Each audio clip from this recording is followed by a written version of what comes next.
We're joined now by Omer Bartov. He's a professor of Holocaust and Genocide Studies at Brown University. He joins us live from Cambridge in Massachusetts. Thank you for your time today. In Israel's war on Gaza, is starvation a tool of war or an end goal? Well, it was hello, thank you for having me. It was used as a tool of war, and as you know, in fact, both Prime Minister Netanyahu and his former Defense Minister Gallant have arrest warrants on their names from the ICC, not least for using starvation as a tool of war. But of course, now there is not really a war going on in Gaza. Gaza is just being flattened by the IDF, being made impossible to live in, uninhabitable on a daily basis by the IDF. And now, as we've just heard, there is now an attempt to, as the genocide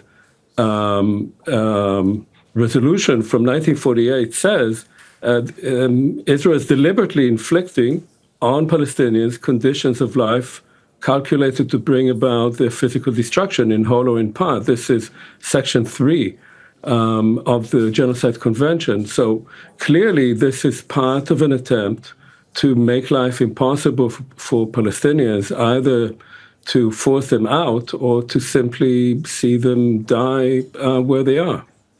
As a historian and professor of genocide, has food previously been used as a weapon of war, or is Gaza an unprecedented case here?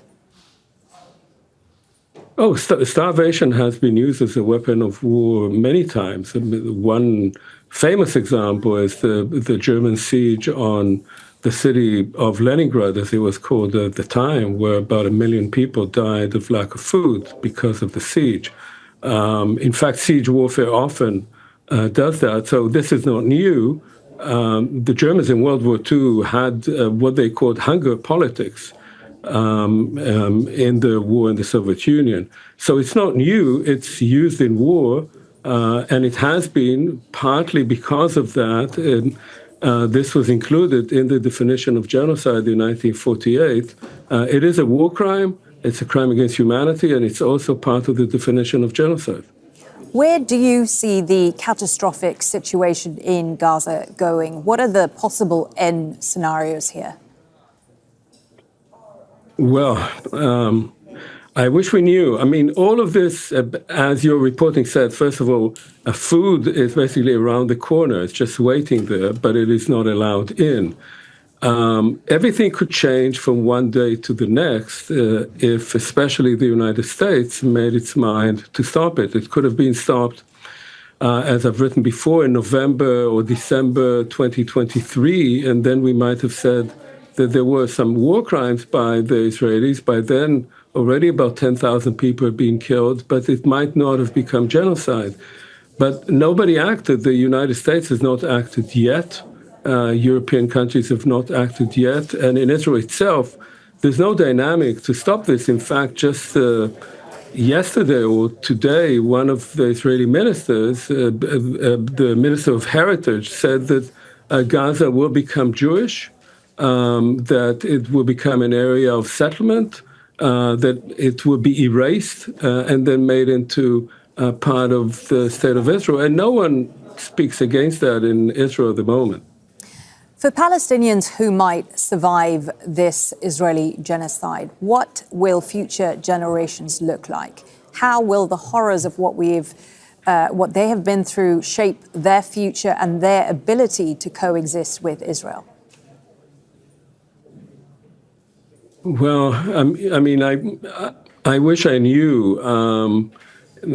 This is such a tragic situation. We know in the past groups that were subjected to genocide at some point, whether we are talking about the Armenians in World War I or we're talking about the Jews after the Holocaust, did somehow manage to rebuild themselves as a group. But in this case, the danger to Palestinian existence, not only in Gaza, of course, but because of the ongoing ethnic cleansing in the West Bank, is substantial. I think that there is a change in public opinion around the world, including in Europe and the United States. It's not yet reflected in politics. It has not reached the political elites in these countries. So it is a matter of time. I don't think that Israel will be able, because it's on the way to becoming a full-blown apartheid state. Apartheid states don't last very long. I think in the long run, this will not be supportable, but whether Palestinians will be able to hold out and remain as a national group, right now, the prospects are quite dire, I would say. Fascinating to get your take on this. Omer Bartov, Professor of Holocaust and Genocide Studies at Brown University. Thank you. Thank you.